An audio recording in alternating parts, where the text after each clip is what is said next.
So I'm going to talk about a subject that you probably don't hear a lot about.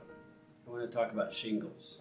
Now, you may be asking, why would I want to talk about shingles? Well, I think it's a bigger deal than you know. And what we're going to talk about is the cause, how common it is, why you should care, what you can do to treat it, and how you can prevent it. So first, the cause. The cause of shingles is the Varicella-Zoster Virus. That's a herpes virus. You may not know this, but that virus in its primary form presents as chickenpox. And when it presents later in life, it presents as zoster or shingles. Shingles is not something you get from somebody else later. It's something that you already have. Now, the clinical presentation of that is as a rash, or we say a dermatitis.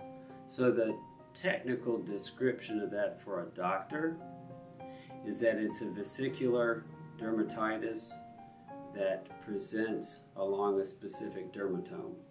Now, if you want to know what I just said in English, what it is red skin that typically follows with blisters and then crusting or scabs along a specific dermatome or a specific location. The interesting thing about shingles is even if it recurs, it's always going to occur in the same place, and it's always unilateral. So it is a unilateral or a one-sided rash that's always going to present in the same place. So most commonly it's going to present on your face, on your chest, or on your back. Those are the most common presentations. There's one other thing I wanted to mention about that, and it is this.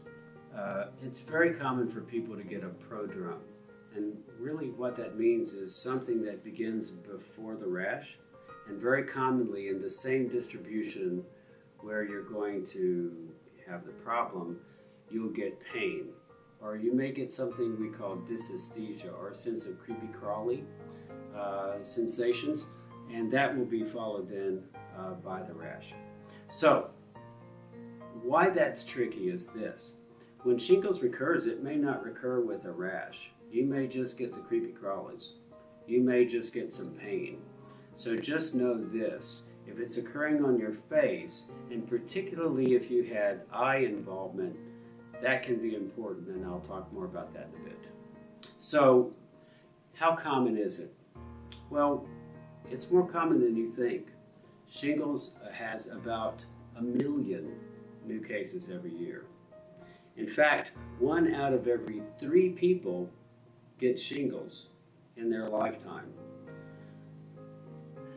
You may think that shingles occurs mainly in the elderly or folks who have immune system problems, but even if you have a perfect immune system, you have a 1 out of 4 chance of getting shingles in your lifetime.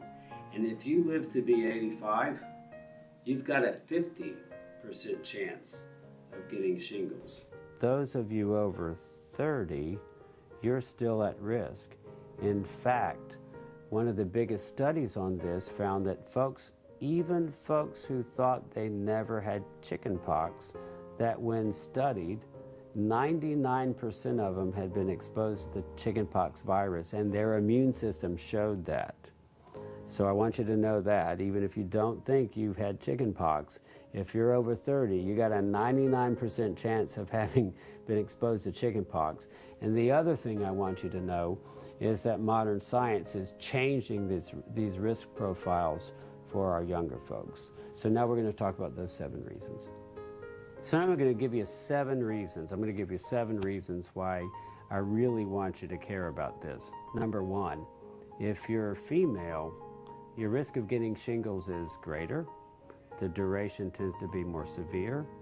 Your complications tend to be more worrisome. And your risk of hospitalization and death, yes, death, from shingles is greater. Reason number 1.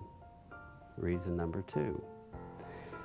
A study came out from Taiwan, I believe it was 2011, that showed there was a 9-time increase in the incidence of cancer diagnosis in the first year after the diagnosis of shingles. Now, there was a feeling many years ago in the medical community that there might be an association between shingles and cancer risk that was more or less dismissed after some pretty limited studies. But this was a large agent study in which it was shown that clearly there was a 9-time increase in the incidence of cancer diagnosis in the first year after the diagnosis of shingles. Number 3, if you have eyeball complications, so you have shingles on your face and it involves your eye, in some cases that can lead to some recurring problems that often go undiagnosed that can cause eye redness and increased eye pressure and some other things that can, in the worst cases, lead to permanent vision loss, even potentially loss of the eye. That was number 3. Number 4, there is a 4-time increase in your risk of stroke in the first year after having shingles. This is a very underappreciated and unreported risk complication. A 4 times risk if you have shingles in the distribution of your face. Shingles can be associated, particularly in the elderly, with encephalopathy. That's pathology in your head. And the cause, the etiology, the cause, is inflammation, infection in the cerebral arteries from shingles. Problem with that is you can die from that. In fact, I had a case this last year of an elderly lady. She was in her 90s and she had had eye surgery, had gone beautifully, was doing well, and was a couple of months out from the eye surgery, got redness in this distribution. We thought that perhaps, given her age, there was some eye infection. She got much worse and was hospitalized by infectious disease because it was presumed that she had some sort of a bad infection. Given her age, maybe her immune system was suppressed. She didn't do well in the hospital. I was out of town. I came back from out of town, saw her in the hospital. It just so happened she had a small lesion on that side of her face near her eye, and I said to the infectious disease folks, "This is herpetic." She looked like she was dying. She was not responding to big league IV antibiotics, and we actually did blood samples and we actually pulled fluid out of the eye. We did a bunch of things. As soon as she went on IV antivirals, she did dramatically better. 4 days later, she walked out of the hospital. Shingles can kill you. Pain is associated with shingles even after it clears up. So post-herpetic pain or post-shingles pain in many people can last on average for about a month after the shingles clears up. So it's a quality of life issue for at least a month for most people afterwards. But number 7, post-herpetic neuralgia, which technically is diagnosed as pain which lasts for at least 3 months afterwards, can really be debilitating for some people. So that's 7 reasons. I gave you 7 reasons why I want you to care about shingles. So now I want to talk about the treatment. The treatment's pretty straightforward. We have antivirals, multiple antivirals on the market that you can take by mouth. We recommend that the treatment start in the first 72 hours.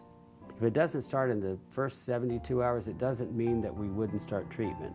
Just ideally, we find that if we can start treatment in the first 72 hours, it tends to reduce some other complications and durations and so on. So you take oral antivirals.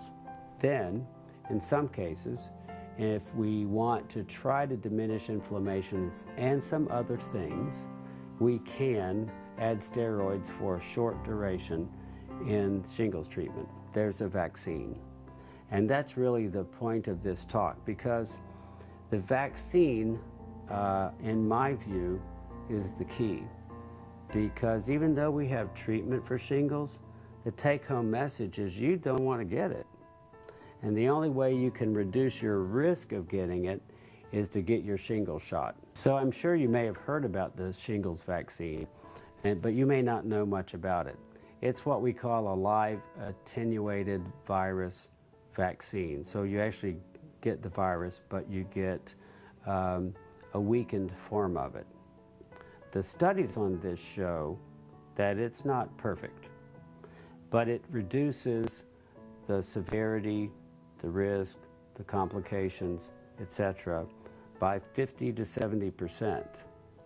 So you've reduced factors by at least 50% if you get the vaccine. The official CDC recommendation is that you get a vaccine at 60, or at any time after 60, you get a vaccine. The FDA initially recommended the vaccine for 60 and older, but in 2011, it changed that recommendation to 50. Here's why. Because more and more studies showed this dramatic increase in cases of folks in their 50s. So the FDA felt like that there was great benefit of getting that vaccine in your 50s. So I can't tell you that this disconnect is going to get reconciled, and here's the consequence of that. Though it would have great benefit for you to get the vaccine in the 50s, with the CDC still recommending a single shot at 60, a lot of insurance companies won't reimburse for the vaccine until you're 60 or older. So just keep that in mind. If you want to get it in your 50s, I think it's a great idea, but it's most likely going to be an out-of-pocket expense. Now that said, who benefits most from the shingles vaccine? Really, folks in their 50s may stand to benefit the most. But in terms of decreasing severity of the presentation, the older you get, the more benefit there is. So take-home message, get your shot. Currently, the recommendation is one shot. I get a question typically about boosters. And the answer is the CDC doesn't recommend a booster at this time, but you need to know this. The duration seems to be about 6 years or so.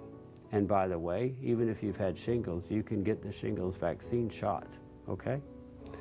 So I think what's going to happen is the science is eventually going to catch up with the recommendations. But right now, the recommendation is for one vaccine. So if you ask me, well, I got my shot, say 5 years ago, when should I get it again? Well, I would tell you that the science on that is going to probably be that every 6 to 10 years, at some point, folks are going to be getting booster shots. But right now, that's not the recommendation. I just want you to know that the take-home message again is get your shot. Next question I get, if I get my flu shot or some other shot, Pneumovax, can I get the shingle shot at the same time? Yes. That's actually been studied, and there's no decrease in the effectiveness of it if you want to just pile on and get all your shots at once. Are there side effects from the shot? There aren't any really important side effects. There are some people that have sensitivities to gelatin or some components from the shot, but those are very rare. So truthfully, there's no downside to getting this shot. So the next question is, who shouldn't get the shot? If you're on high-dose steroids, if you're on medicine that knocks down your immune system, if you've been debilitated by a severe illness and you know your immune system is poor, then you should not get the shot. And if you have questions, you should consult with your physician. But the reason I wanted to mention that in particular was this. Some of you have arthritis or some other conditions that might cause you to need some of this treatment. You may, because your risk of getting shingles is going to go up on that medicine, you'll want to try to get the shot a few weeks before you begin that medicine.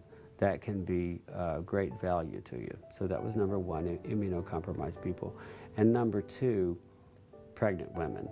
There's no recommendation for pregnant women to get this shot. We've talked about 7 reasons why it can be a big deal and you need to pay attention. We've talked about the importance of the vaccine and how it fits in. And now finally, I want to give you one statistic that I want you to think about. And I want you to make sure it's not you. The last study done on the number of people in the country who've gotten their shingles vaccine is that about 10% of you who are eligible for the shingles vaccine have gotten it. I want to push that number up. Don't let this be you. Get your shingles shot. Thanks. you.